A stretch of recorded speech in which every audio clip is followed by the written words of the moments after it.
one of the best objectives is to make sure that there is a removal of obstacles to mobility of persons. And also beyond that one, the Protocol of Free Movement of Persons came into being in 1979. And it emphasized it has three cardinal axes in terms of action. And that is the rights of the community citizens to establish business. This is the third phrase. Then the second one is the residence and establishment. So taking it in phases is right of entry, residence, and establishment. And beyond that, you have other instruments to facilitate mobility of persons.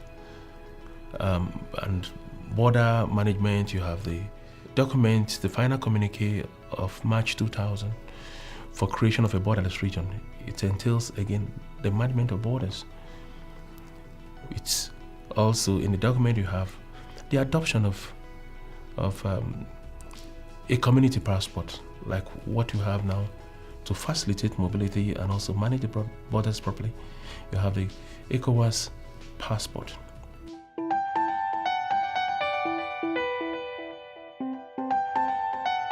From the ECOWAS region, we also identify that beyond free movement, you also have critical areas where migration are concerned, and these issues they were identified, and it culminated in the document we call the ECOWAS Common Approach, which has 6 cardinal axes.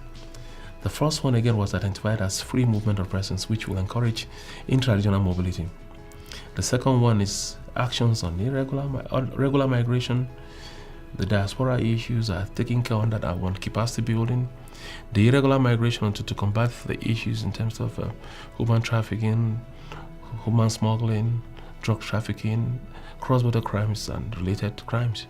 So we also have issue of gender. I'm sure you know that in our region we have a lot of women that are involved in mobility. So how do we protect them, the pursuit of protection of women? There are also the capacity building of women. How do you make sure that they move from the micro trade to a higher level of trade?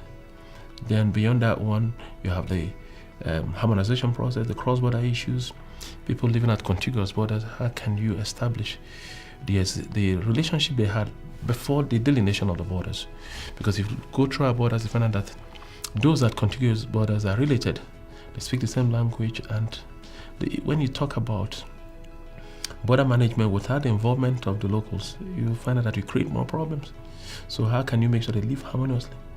Then beyond that one again, you have issue of asylum and refugees that also enshrine in that one. So the common approach also is a driver to management of borders in our region.